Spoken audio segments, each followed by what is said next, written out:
Hello.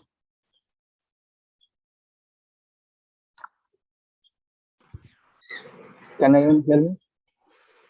சொல்லுங்க sir. Tell me sir. Okay, okay, fine, fine.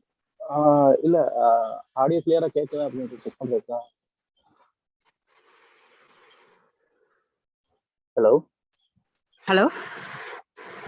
Audio ஆடிபிளா இருக்கா உங்களுக்கு? Yes sir, yes sir, yes sir. It's audible sir. Okay okay fine fine. Okay sir.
Shall we start?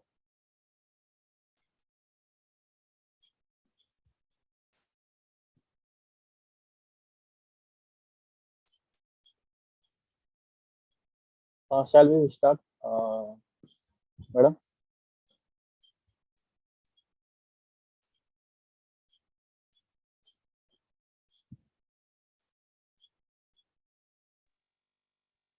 Hello.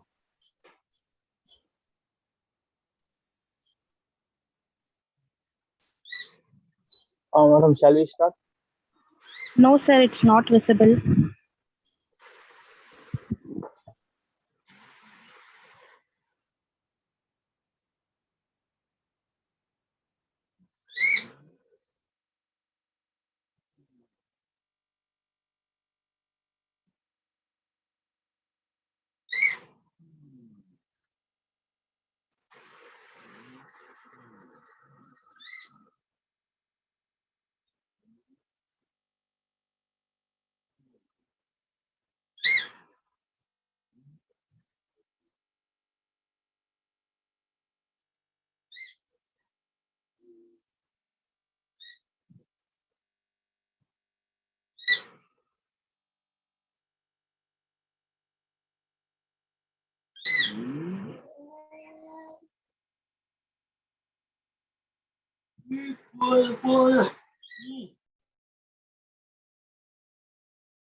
Yeah, can you hear me now?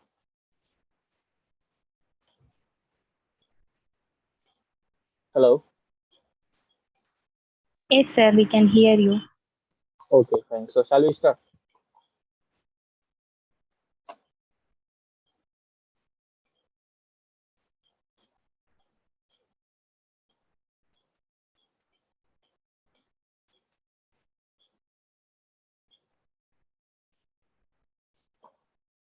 Okay.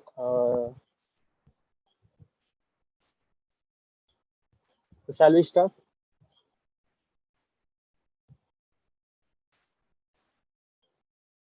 Hello.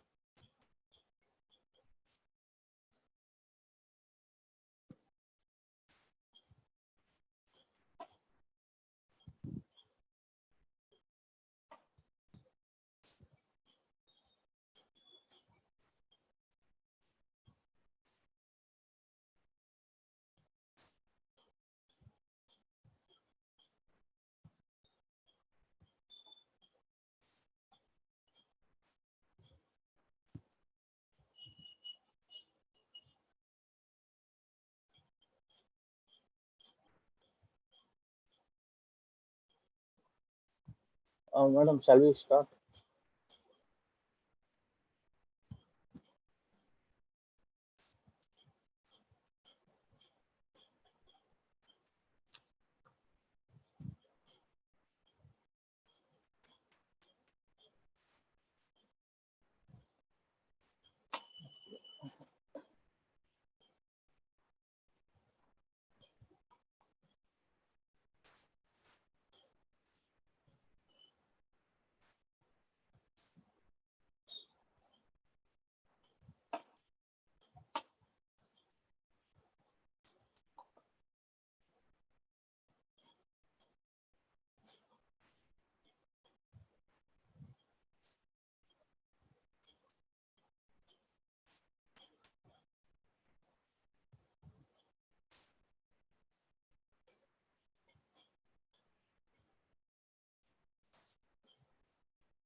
Sir, wait, Yeah. sir. Wait for few minutes, sir. Okay, fine. Okay, sir. So I am audible, right? Yes, sir. Audible, sir. Okay, fine. Okay. Yeah. Yeah. Let me know when to start. Tell me, sir. No. Let me know when everyone is available. I will be Sir, online. sir, 5 minutes, sir. Just Okay. Okay, fine. Okay. Ah, okay, sir.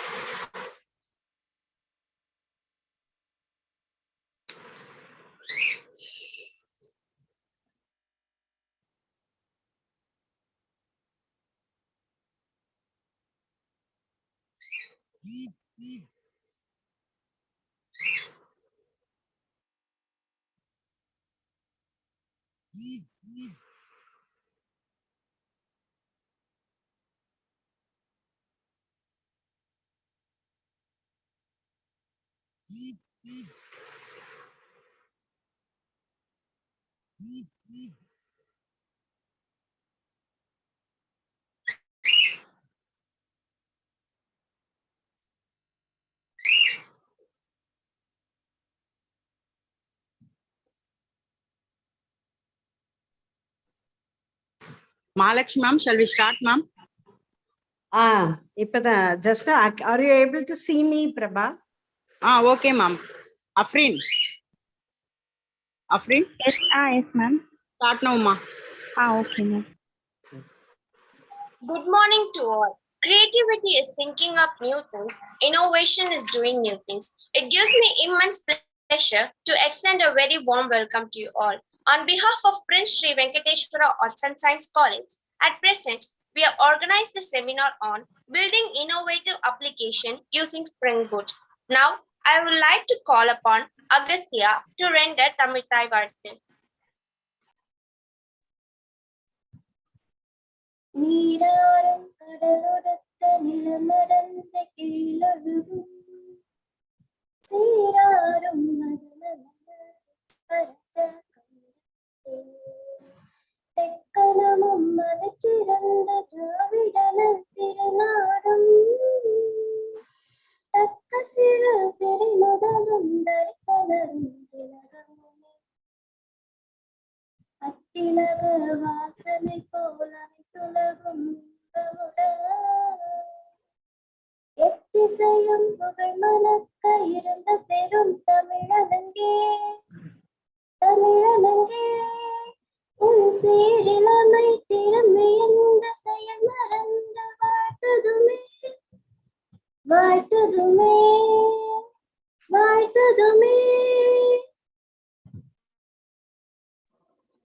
Thank you, Agastya. Before the launch, let me first acknowledge the presence of our speaker, Mr. M. Balaguru, Technology Lead, Infosys, Chennai.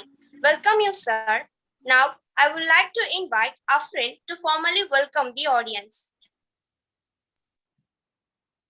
Nothing is impossible. The word itself says, I am possible. Happy morning to everyone. I am more than honored to thank here and welcome you all to this event today. On behalf of Prince Sri Venkateshwara Arts and Science College, Gaurivakkam, Chennai, I offer my sincere regards to the speaker, Mr. M. Balaguru, BE CSE, to present and share this knowledge about building innovative application using Spring Boot.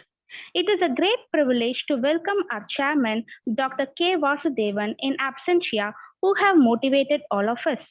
Our vice chairman, Engineer V. Prasanna Venkatesh Vasudevan, pillar of this institution.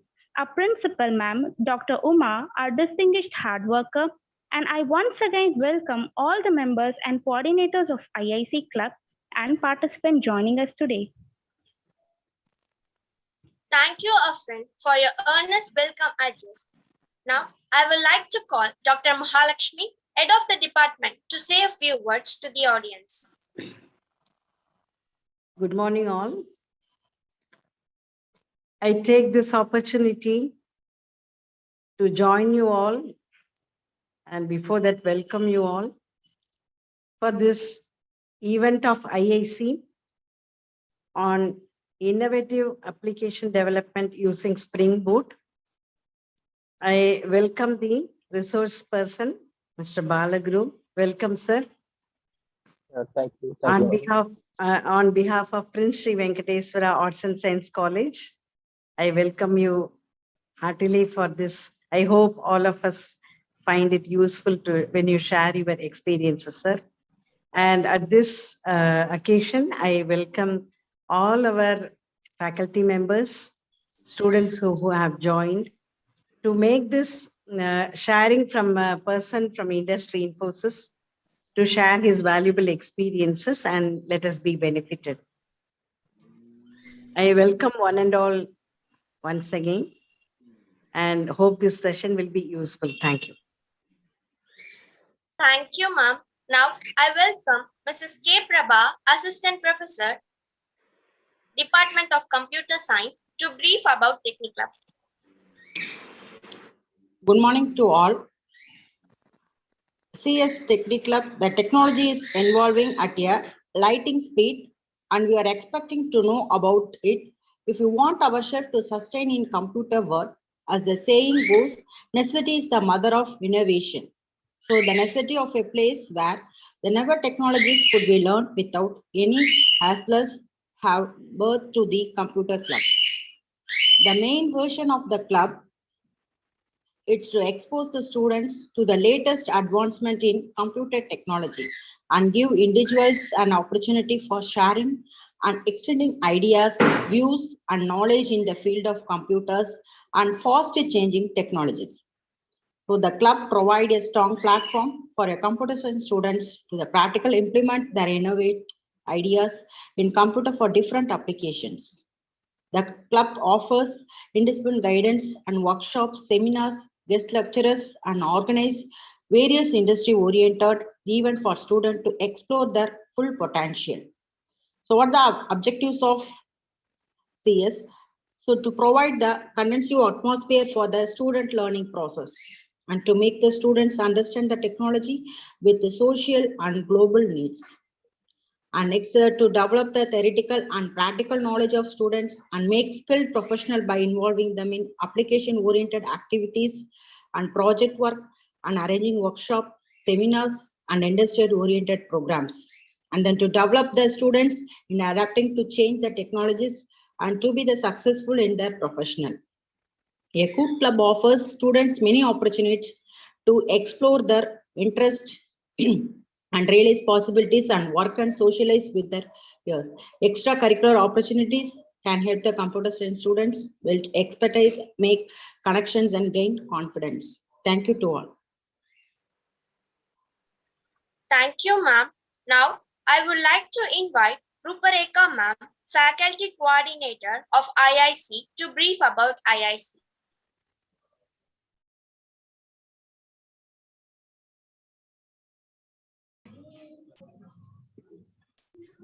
Good morning, one and all present here. I am Rupreka, IIC Faculty Coordinator, here to say about IIC. MHRD has established Institution Innovation Council to foster the culture of innovation across educational institutions. It aims to develop a culture of innovation and research within students. It encourages and inspires young students to work on new ideas and innovate and promote them to create startups. It mainly focuses on developing cognitive ability of students. Let's look into functions. It organizes workshop, seminar, interaction with entrepreneur, investor, and professionals. Innovative projects of students are highlighted in IIC portal. It identifies and rewards student innovators. Let's look into benefits. Students have opportunity to interact with entrepreneur, investor, and professionals. They can participate in various innovation-related initiative of MHRD like hackathon, idea competition, and many challenges. Students gain exposure and opportunity for their entrepreneurial ideas. They will be mentored by industry professionals. Theme of PSV ASC is Imagine, Innovate, and Invent. Thank you.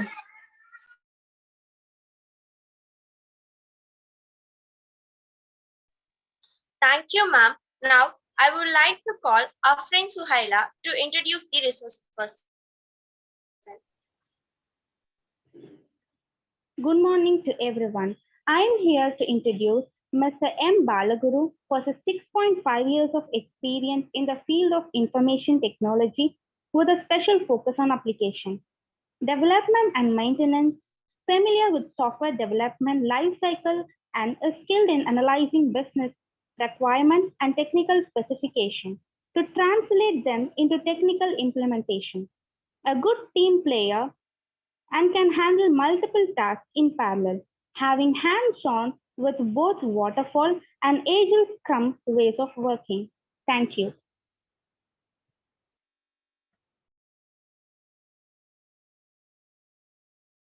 Thank you, our friend. Now, this amazing session will be taken over by a resource person, Mr. M. Balaguru. Sir, please.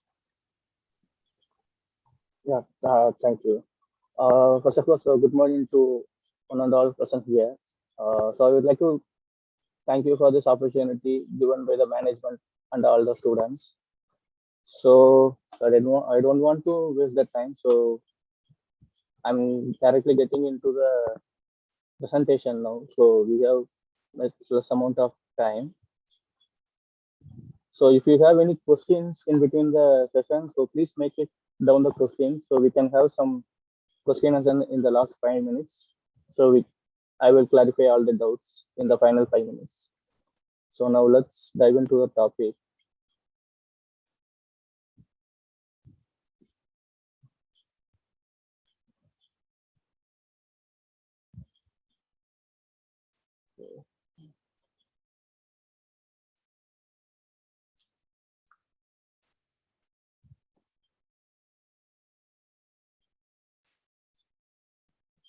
Madam, so can you enable the screen sharing option?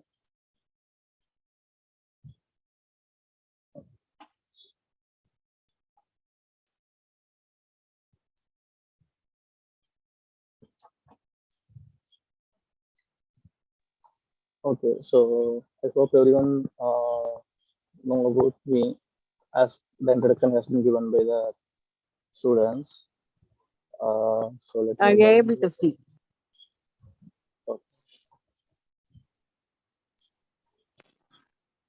So before getting into this topic Spring Boot, so I would like to explain so how the Spring Boot evolves and the history of the Spring Boot and why we need Spring Boot. So initially, so we will be developing the application using a Java. So when the Java was introduced, so Java was used to develop a standalone application. That is a Java standalone application which will be used in the desktop. So later, when the internet evolves, so there becomes more introduction of the web-based application. So when the web-based application came into the picture,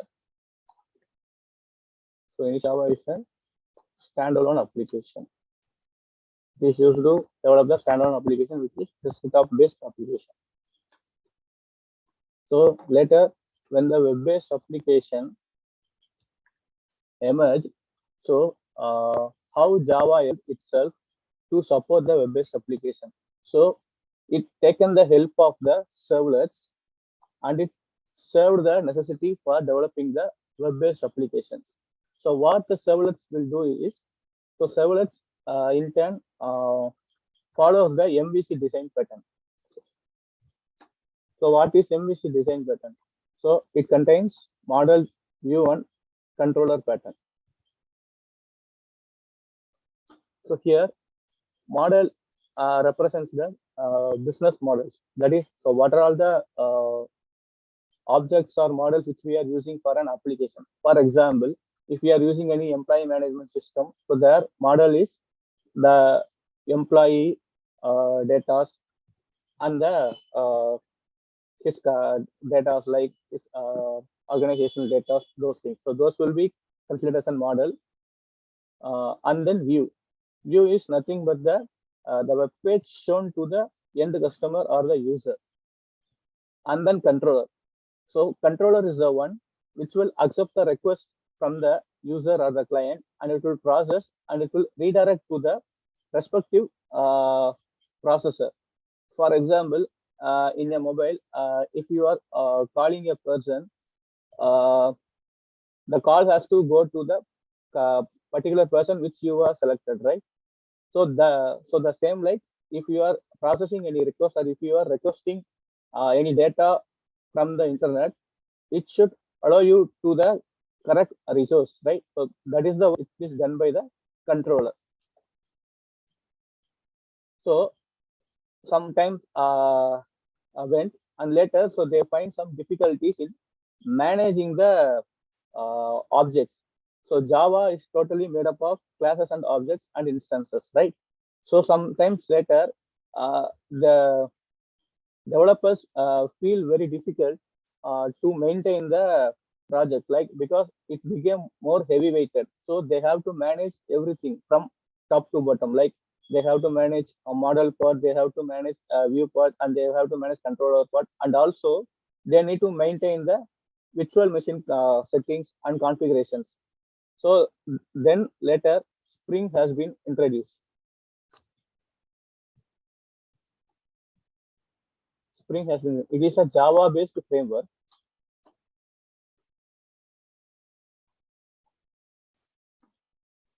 It is a Java based framework which helps us to maintain the instances and other configurations. So basically, Spring is a container. The main advantage of Spring here is dependency injection,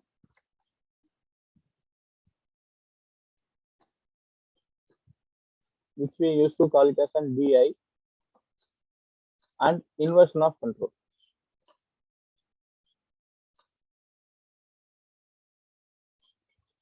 And we used to call it as an IOC. So basically, Spring is a container-based model which provides us dependency injection and the inversion of control. Here, what is dependency injection? As I have told you earlier, Java, we are made up of classes and objects. So wherever we are processing the request or processing any user request or anything, so everything is based on the instances or the objects of the classes. So here dependency injection is the when we are using the Java based framework, that is Spring. So the creation of the instances will be taken care by the Spring, and also so wherever that instance is required, it will be automatically injected by the Spring. So we don't need to go and map the particular instance into function or any class. For example, as I say, we are using a employee data. So when I was processing any request, for example, if I want to get all the list of employees who are working in particular organization, so if I have the code for getting all the employees, first I have to inject the instance of the employee. I have to have the instance for the employee class, right? So there I don't need to go and manually inject that class object. So here Spring will come into picture. So it will automatically inject the dependency wherever required. And what is inversion of control? Inversion of control is a pattern. As I already told, previously in the Java based standalone application, we used to create a instance for the class and we used to maintain that. But in case of Spring, it will take care of that. So there the name comes inversion of control. That control has been transferred to the Spring framework. Rather, what then Java application will do? So the Java application, the main motto of the Java application here is to look over the logics, business logics. That is what has to be done when a request comes. So what has to be processed. So that is the part which Java is going to take care here. So here now the application becomes more lightweighted because the many layers has been taken over or managed by the different parts of the applications. For example, these instances and the memory management, those things and all will be taken care by the Spring. So here developers no need to worry about those things. So they need focus only on the business logics and algorithms. So how they are going to process the request for the users. So clear. So and later Spring Boot has been introduced. So Spring Boot is also a Java-based framework which is developed on top of Spring. So now here comes the question. So then already there is a Spring framework is there, which is a lightweight model, and it is a Java-based framework. Then what is the use of Spring Boot technology. So now, so these are all the challenges actually we have faced when, even though the Spring was there. For example, web server. If we are going for a web-based application, web server must be present, right? So we have to have a web server independently, and then database. So here database in the sense we need to have the drivers of the databases individually manually in our cell. And then the jars is nothing but the dependencies. For example, if we are using any other third-party library or application, we need to have that jars in our resources folder so that only it can pick it up. And then like Hibernate, so those are also comes under the Spring jars. And then the driver, SQL driver, and then mainly web.xml, setting up web.xml in the Spring. First, we have to understand the use of web.xml in the Spring container. So what web.xml will do is, for example, so here, as I told, we have used the Spring for developing the MVC application or web-based application using the Java technology. But when you are having an application, so we should map that where the web pages has been stored, right? And which is the entry point for the application. For example, if you are opening a google.com, so first it is pointing out to the Google search engine page, right? It is not going to any result page or something. When you are typing www.google.com, it first goes into the google.com search engine page. So here the entry point is the search engine page. So like that, if you are having any web-based application, there should be first home page, that is entry point, right? So that will be maintained in the web.xml.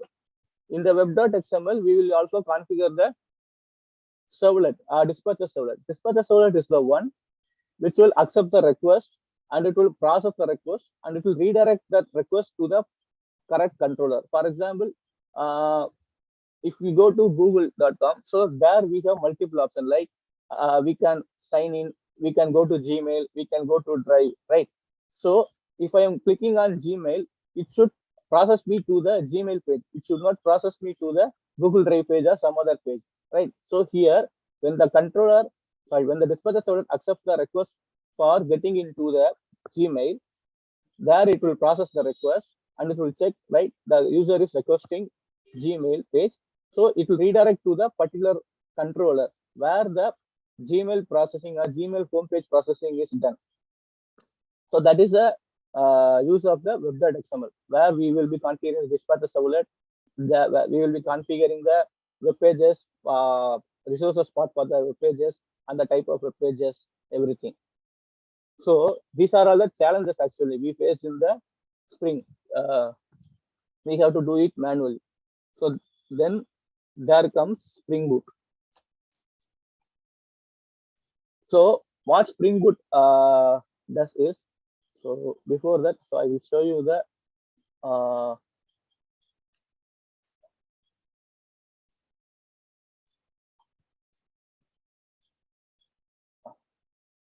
so typically this is the XML file we will be having in the Spring application. So here we will be mentioning what are all the modules we are going to have in the application, and then dependencies. So dependencies in the sense, so we have for data, we have different dependency, Lombok library, and for JUnit we have different. So like that, so we will be having individual dependency for each dependency. Then here comes Spring Boot. So basically, why Spring Boot was introduced is to reduce the XML based or configuration based work. So as I told you, web.xml is used to configure dispatcher servlet and the web pages, resources path and everything, right? So anyhow we are having that configuration, so it is anyhow difficult to maintain, because when you are developing now, and in case for after 5 years or 6 years, if you are going to do any changes in that, but it is depending upon the server. So even though you're doing any XML changes or anything, you need to have the changes in the service. So it will affect the application. So then Spring Boot introduced, so it provides us the opportunity to reduce the XML based work, which and all can be reduced. Okay. And the other thing is simplify the pom.xml. So before this, I need to explain you what is this pom.xml. I have shown you this pom.xml file, right? So what is this pom.xml? So it is widely called as project object model.xml. So what it does is it contains what is the project artifacts, what is the parent for this project, and what are the modules we are having in the particular project, and what are the dependencies we are using, and what are the profiles we are having. So those are all the things which will be maintained in the pom.xml. So this is the main file for the Spring Boot based application. So depending upon this pom.xml only, so we will be developing the application or building the application. And also in the pom.xml, we will be declaring so what type of project we need to have or how the deployment has to be there, either in the jar format or either in the var format. Var is the web-based archive file or jar is a Java-based archive file. When we are deploying it into the jar file, we can run it in the any machine which is having the JREs. If we deploy that into a var, we can develop that into a web-based server and we can host that application in a web or in an internet. Okay, so here you can see, so the dependency management of the Spring pom.xml. So we have this much dependency for a simple MVC based application. Okay. So then later, Spring Boot gives us one advantage. That is, it gives a technology called a parent pom. What is parent pom? So here it uses inheritance property of the OOPs. I hope you are all aware of the OOPs concepts in Java or in C++. So one of the main property is inheritance. So here Spring Boot uses inheritance property. So what is that inheritance property is doing in Spring Boot is, for example, if you are going to a supermarket and you are buying your groceries and everything, so one by one, so there will be different sections, different categories of the groceries and everything, right? For example, if you are nearing any festival, let's take Deepavali or Christmas or something. So if you are going to the supermarket, so there they are providing you an option that one section is having a combo kind of packs. That is, it is depending upon the festival. For example, if you want to purchase the groceries for the Deepavali, so there will be a section called Deepavali. So there you will be having all the products which you have to be available in the Deepavali function. So it will be packed as an one pack and it will be given to you. So you don't need to go to each section and you don't need to get all the products. So rather you can go directly into the section or category and you can pick that whole pack which contains all the necessary products or grocery which we need for any festival. So there your time and your effort has been saved, right? So that is what here the starter forms are doing. Here Spring Boot using that inheritance property for if you are want to develop any web-based application, you can straight away have the dependency, like so. If you see this, this is an example Spring Boot pom.xml. So you can compare this both. So see how in the dependency management, so how many dependencies I have been adding. So I have been adding like kind of more than 50 to 60 lines of lines. But here if you see, so I can straight away include a Spring Boot starter web. That's it. So this in turn will have one parent form which has the inheritance property. So there all the dependencies which is basically required for the web-based application will be there. So we don't need to go and check there what are the available things or what are the available dependencies there. So straight away in Spring Boot, we can inject this dependency or we can use this dependency. So it will take care of all the web related dependencies, web based related dependencies, and it will take us download us all the dependencies. So we don't need to worry about that. And it can be combined with Maven or Gradle. So here Maven or Gradle, it is used for building a project. Like, so how we need to build, like as I told you, if we want to build a jar or what, we can use Maven or Gradle. So widely we are using Maven, and nowadays so Gradle is coming up bit higher. So nowadays so more developers were moving from Maven to Gradle. And the last point is it helps us the fast development and the production ready code. And what is this production ready code? So if you go to the Spring, so we have to, as I told you earlier, we have to deploy that var or jar and to deploy it into the server, which is independently having in our systems or anywhere. But here Spring Boot, what it has is it internally has inbuilt Tomcat server. So we no need for an external web-based server or something. So Spring Boot provides us inbuilt Tomcat web-based server. So when we are ready with the code, we can straight away run this Spring Boot application as a Java application. For example, how you used to run a Java. For example, if you are using any IDE or something, you will straight away right click and you will be running that as a Java application. So that is how you will be running this Spring Boot. So you no need to worry about the deployment part or anything. So it will automatically deploy the package and it will automatically deploy that package into the web server and it will give us the production ready code. So that's what, as I already told you, there were already embedded Tomcat servers or the Jetty servers. That is one of the web-based server, and Undertow. So these are all the three embedded servers which is available in the Spring Boot.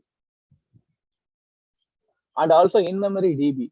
For example, for testing purpose, so you no need to get an external database kind, Oracle or SQL or MySQL. It also provides in-memory database. So when you are starting the Spring Boot server, it will provide you the inbuilt database called as H2 database. So you can use the database for testing purposes. So and this is the documentation page for the Spring Boot, where you can go and refer all the properties or refer all the functions what are available in the Spring Boot. And so when coming to Spring Boot, so what is the minimum requirement is first one is Apache Maven. So Maven is a builder tool and also dependency management tool. So where it has a repository. So here I told you, so here we have included the dependencies, right? We have included the dependencies, but from where when we are starting the application, the dependencies will be taken. So that is there Maven comes into picture. So Maven is a cloud-based repository where have all the artifacts of the dependencies. So whatever dependencies here we are including, so it will check into the Maven repository and it will get us the dependencies. So first, when we are starting the application, it will check in our local Maven repository. So where the local Maven repository will be usually present is in our users folder, there will be .m2. So this is the Maven repository folder. So there we will be having a repository. So there we will be having multiple artifacts. As of now in my local, it is having only the dependency for the Spring Framework boot dependencies. Okay. So likewise, it will check for the test containers. First, it will check in our local repository whether the test containers dependency is there or not. It is not there. Then it will go to the web-based Maven repository and it will download us and it will keep that in our local for faster accessing. So that is the use of Maven. So Maven is a mandatory system requirement for the Spring Boot application. And then Java 7+. So the minimum version of Java which is required for the Spring Boot is Java 7. So the Java version prior to 7 will not be eligible for the Spring Boot application, but it is eligible for Spring application. But when you are coming into the Spring Boot, you should have at least Java 7 plus. And then here, this is the starting point of the Spring Boot application. For example, if you want to create a Spring Boot based application, so how you need to create? So Spring Boot provides us a website. It is start.spring.io.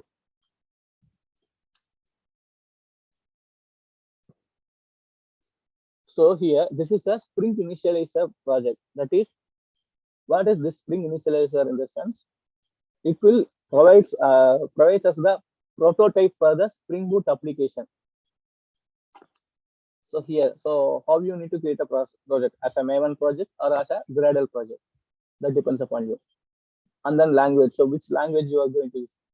So here it provides us also Kotlin and also Groovy and the version of the Spring Boot. So make sure that whenever you are selecting this version, you should choose the latest complete version. So here the latest complete version is 2.7.2. When you compare this 2.7.3, it is a snapshot version. Snapshot version in the sense it is a beta kind of version. It may have any bugs or any errors. Likewise, the M4. So make sure that you always select the latest complete version. That is the latest legitimate version. That is 2.7.2. And here comes. Here you need to give the group name. So here group name in the sense this is the parent name for the project. So you can give sample or else something. And then this artifact name. So artifact name is the one which will denote our particular project, like the name of our application or something. So here I'm giving sample application and the description of the project. So where you need, you can give it here. And so how the package will be there. So when we are downloading this Spring Boot project, so how the package will be is group name dot artifact name. So here if you see com.test is a group name and the artifact name is a sample application. And here, so how you need to package this either as a jar or either as a jar. That depends upon you. And which is the Java version you want to use. Okay, so this is depending upon the creation of the project. And here comes dependencies. So as I told you, if you are going to create a web-based application, right? So you can just type web. So it includes, if you see, the RESTful framework and the MVCs and Apache Tomcat. So everything will be embedded in the Spring Web. And we can use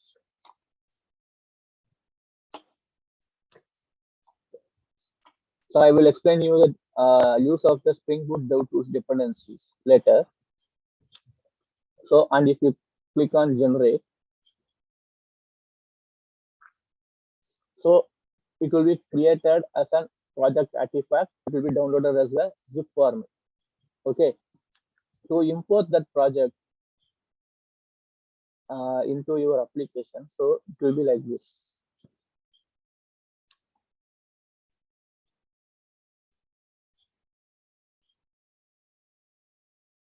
So this will be the project structure. When you are importing the project, Spring Boot application project, it will be a project structure or folder structure, how it will be maintained. Okay.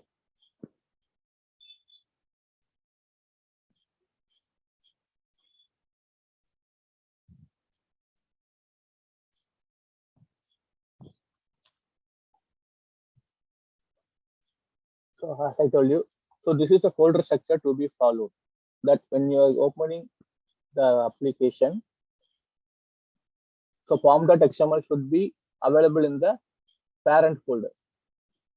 And then comes source folder. So inside source, there will be two folders like main and test. So main is used for the developing the code which is production ready. And what this test is used for is we can use this test folder for making the test cases like unit test of some other functional based testing can be done using this test folder. So inside main, there will be two folders like Java and resources. So in Java, we have the source codes or class files. And in the resources folder, so what all the resources we will be having is the main thing in the resources folder we will be having is either application.properties or application.yml file, that is YAML file. Either it will be application.properties or application.yaml file. So what is the use of this file is here we will be maintaining the properties. Properties like if we are using any database, so we will be maintaining the data source details like the username, the encrypted passwords, and the port which we are using. So all those details will be maintained in this properties file or the YAML file. Okay, and then there will be having static folder. So what is the use of the static folder is inside the static folder only we will be having the web pages like JS web pages or JS web pages or HTML web pages, anything we will be having inside the static folder. And what is the use of this templates folder? The templates folder is used to store the predefined templates like we have Bootstrap which is used for the customized web prototype like the upgraded version of the CSS. So those are the things which you wrote in the templates folder. So mainly if you are creating a Spring Boot project, so this is how the project structure should be. Okay. So as I told you.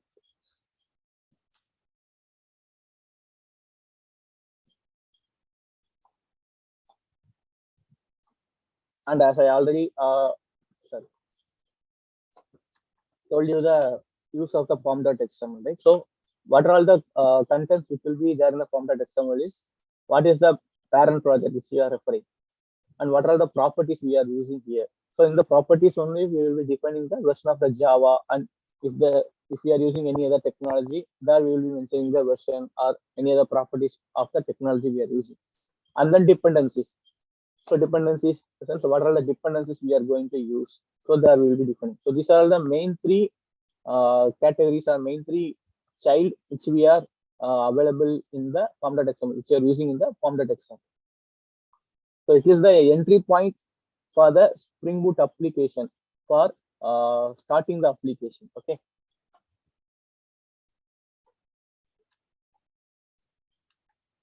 And so as I told you, so here when we are starting the in a project using initializer, so here we have selected jar, right?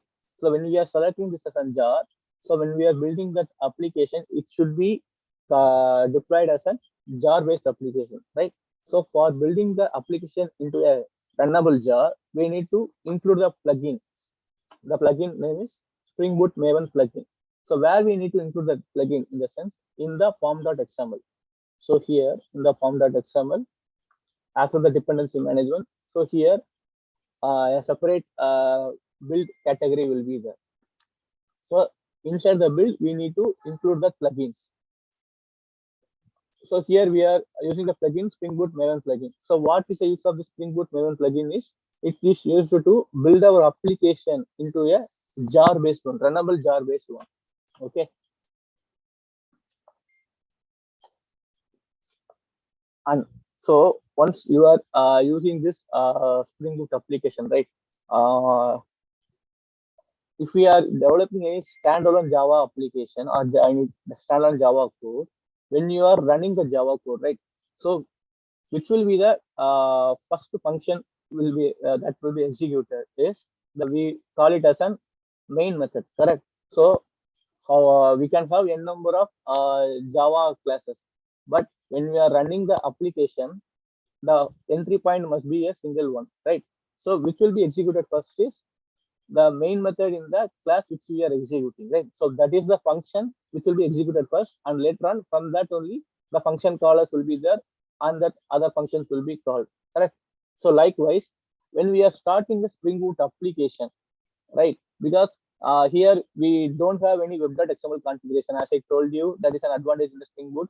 So in the web.xml only, usually we will be defining the entry point for the application, that is a dispatcher servlet, and also the web page, the resources part and everything. But in Spring Boot, we totally eradicated the uses of web.xml. So rather we are using here configuration based one. So before that, while starting the Spring Boot application, we need to let the Spring Boot container that this is the entry point for this application, right? How we can do that? That is, we should use a direct Spring Boot application annotation on top of the main class. So here, you consider this is a main class. So here, on top of the main class, we need to use a direct Spring Boot application annotation. So what is the use of this annotation?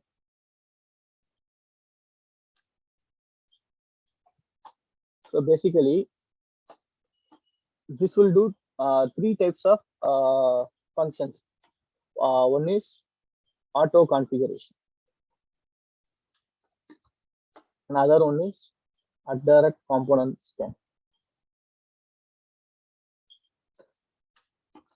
And the final one is a direct component. So here, what is the use of this auto configuration? So when this annotation is included, so what it does is, when we are starting a Spring Boot application, right? So it will run, it will execute a configuration which we are having in our application. For example, so in our form.xml, we have mentioned this as an web-based application, right? So in Spring, we have web.xml, which there will be configuring the dispatcher servlet, everything, right? But here we don't have any web.xml. So here, this auto configuration will come into picture. It will configure the dispatcher servlet for us whenever this Spring Boot web dependency is included. So it will automatically configure us the dispatcher servlet and also the entry points for the web pages, which we will be mentioning in the resources application properties. Okay. So likewise, so what are the configurations which we are having in this application properties or application YAML file? So that will be automatically configured while starting the application. And the component scan. So what this direct component scan does is, as I initially told you, Spring or Spring Boot will help us with dependency injections, right? So when we are developing a application, a large application, we will be having multiple models or multiple components. We can have some employee models, we can have company model, and we can have students model. So like everything, right? So this under component scan will scan for all the models and all the beans and all the instances, and it will make it ready in the container. So whenever we are using that, or whenever we need to use that, it will be ready. It will be in the ready state to be injected. Okay. And what is this direct component? So it is whenever we are giving this direct component annotation, right? So it will be considered as a component for the container. That is, it should be included in the container. So we are telling the Spring Boot container that this part of codes must be available in the container in the ready state. Okay. So these are the three functionalities that will be running when we are giving the direct Spring Boot application. And also the Spring Boot application will let you know that this annotation, the class which is having this annotation is the entry application or entry method for this application. Okay.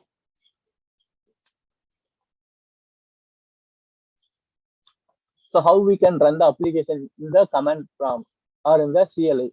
So we can use this command MVN, which stands for Maven, and space Spring-boot :run. If you are giving this, so that's it. So it will be running the Spring Boot application. So you no need to deploy the var into any web server or anything. So it will automatically deploy the var into the embedded server and it will start running. So as I already told you, so we will be having the dependency, which is Spring Boot Dev Tools. So what is the use of this Dev Tools? For example, if you are using any Java class or Java code, so whenever you do the change, so you have to compile that, and then only you can run that Java code, right? So without compiling, it will not take the latest changes, correct? So here in the Dev Tools, so whenever there is a change in the class path structure or class path files, it will automatically build and it will automatically restart the application, so that you no need to go and manually compile and start the application. And live reload. So live reload means when you are doing any changes and when you are hitting the save, right, it will automatically reload the class path structure or class path file by compiling that particular changes in the Java file. And then remote debug tunneling and the remote update and restart. So what is this is, so you can also control this application from the remote area, sorry, from the remote. Like, so you no need to be in the room where the server is present.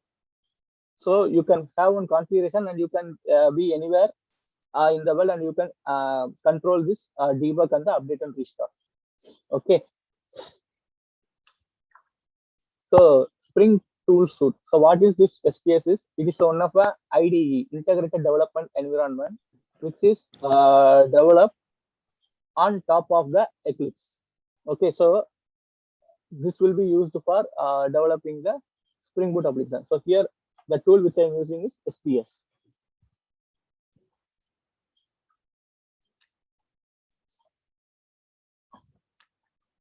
And so as I told you, so in the application the properties only, so we'll be mentioning the resources path where the web pages were present, right? So this is how we need to mention. Spring dot MVC dot new dot prefix in the sense. So what is the which is a folder which is where the web pages like JSP or HTML anything is present. And suffix in the sense the extension of the file, like whether a .jsp or whether it is a .html or whether it is a .node.js, anything. Okay. So if you don't want to use the application properties, then how we can configure that properties in the sense we can use Java class there. We should extend the web MVC configure adapter, which is basically a configuration file for the web.xml. Okay, so there we need to include the view resolver function. So there we will be having the suffix. So we will be setting the prevision suffix and we need to return that resolver. So here we have mentioned this with annotation at the configuration, right? So when we are starting the application, when the auto configuration was called, right? So it will look for configuration in our project and it will configure depending upon the resolver. Okay, understand?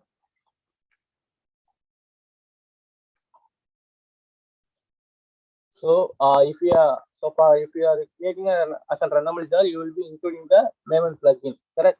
So if you are creating as a runnable var, so in the pom.xml we have to give the packaging as a var, and first we need to clean that package. So MVN stands for Maven space clean and package. So if you give this command, so what it will do is it will first build all the class files and all the configurations, and it will deploy the var package, and it will give us an package which can be deployed in any server.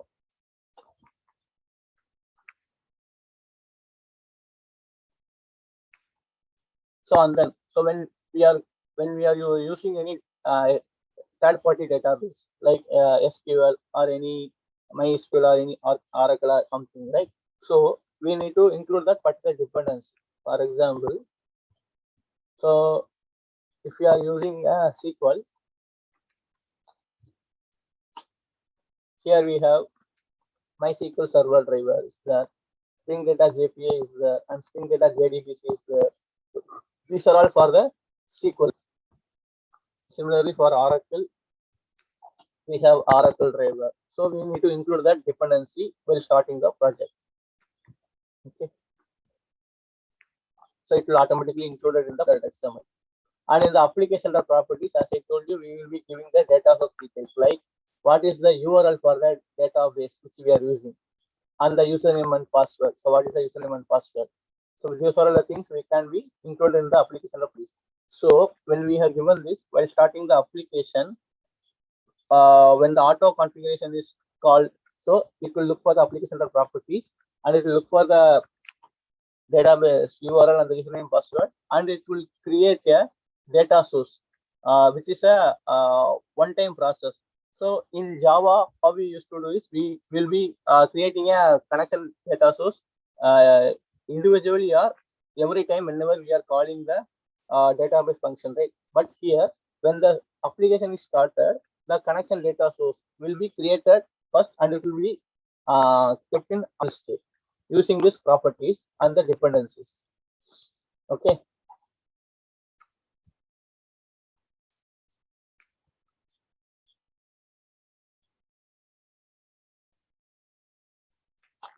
So JPA. So what is the JPA in the sense? In Spring Boot, in order to communicate with the database models or database relational database management system, so there is a concept called JPA. So it acts as a persistence layer. So what is this persistence layer in the sense? It will act as middleware between the Java application and the database. So everything will be communicated through the JPA layer, that is persistent layer. Okay.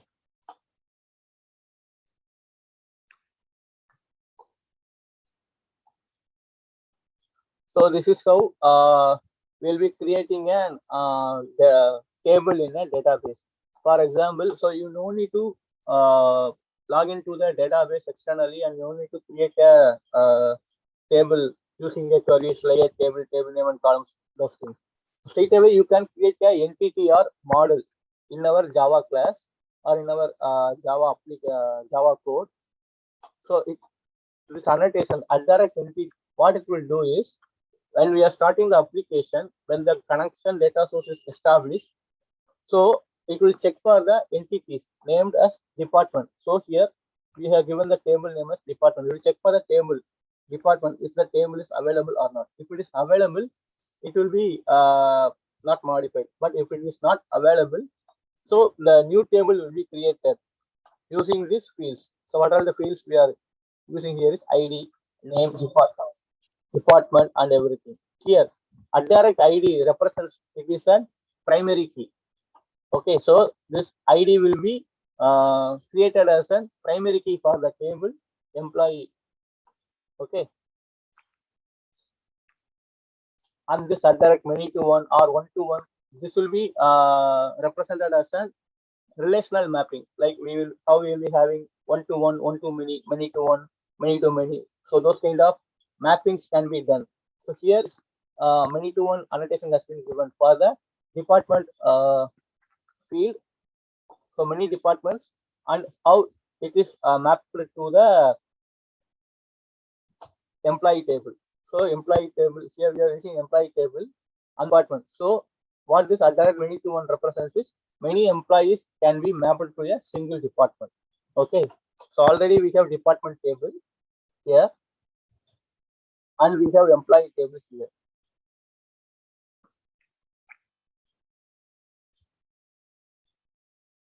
And one more thing which JPA provides us is it has been default inherited or inbuilt CRUD repository methods.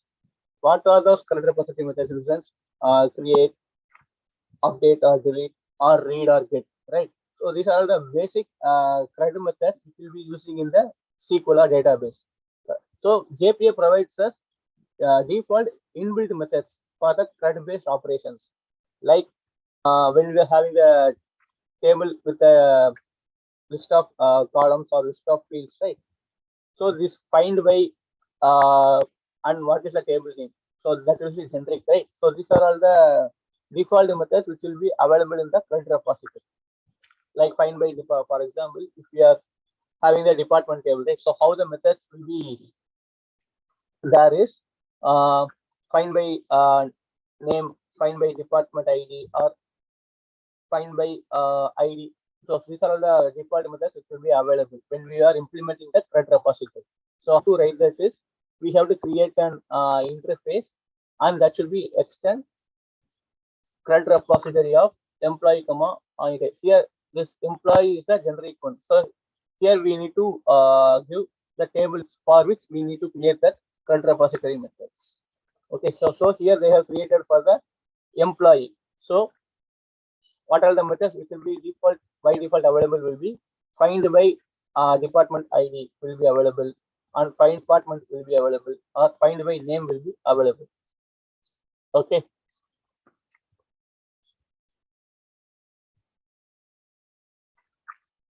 And this is how the controllers should be there. So when we are creating a controller, it should be annotated with the direct controller annotation, so that Spring Boot will know that, okay, so these are all the controllers which we need to look for when any request is coming.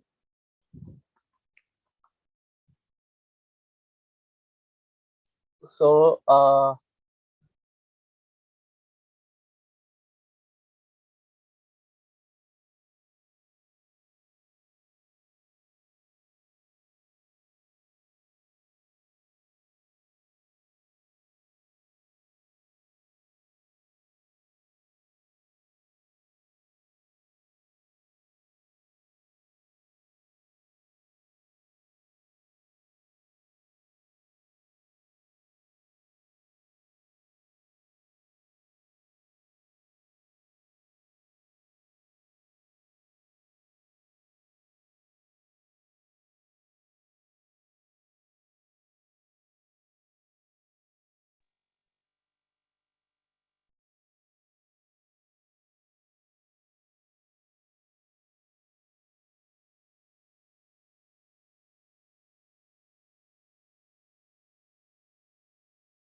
Thank you so much, sir, for sharing this innovative information with us. Thank you, sir. No duty is more urgent than that of returning thanks. So now I would like to call Maheshwari to deliver the vote of thanks.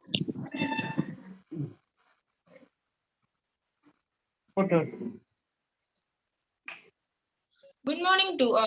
As all good things come to an end in life, so is the session. On behalf of Prince Sri Venkateshwara Arts and Science College, I take this opportunity to propose vote of thanks to those who have directly and indirectly contributed to this seminar on building innovative applications using Spring Boot. I thank our speaker, Mr. M. Balaguru, BECSC, for accepting our request despite hectic schedule. We are really enlightened with your knowledge and presence. We are thankful to our management, faculty members, CS technical coordinators, IIC coordinators, and technical staffs who assisted for the session. I would like to thank our chairman and vice chairman for their enthusiastic support. I express a profound gratitude to our madam principal, Dr. Huma, for her support. Last but not the least, a sincere thanks to our peers for active participation and cooperation. With these warm words and key takeaways, we move to the end of today's session. Thank you all. Thank you, Maheshwari. Now students are requested to rise up for national anthem. So I would like to call Agastya to render national anthem. जनगण मन अधिनायक जय हे भारत भाग्य विधाता पंजाब सिंध गुजरात मराठा द्राविड उत्कल बंगा विंध्य हिमाचल यमुना गंगा उच्चल जलधि तरंगा तव शुभ नामे जागे तव शुभ आशीष मागे गावे तव जय गाथा जनगण मंगलदायक जय हे भारत भाग्य विधाता जय हे जय हे जय हे जय जय जय जय हे Thank you, everyone. Dear students, all of you please join for a, all of you please switch on your video. For a group snap, please switch on your video.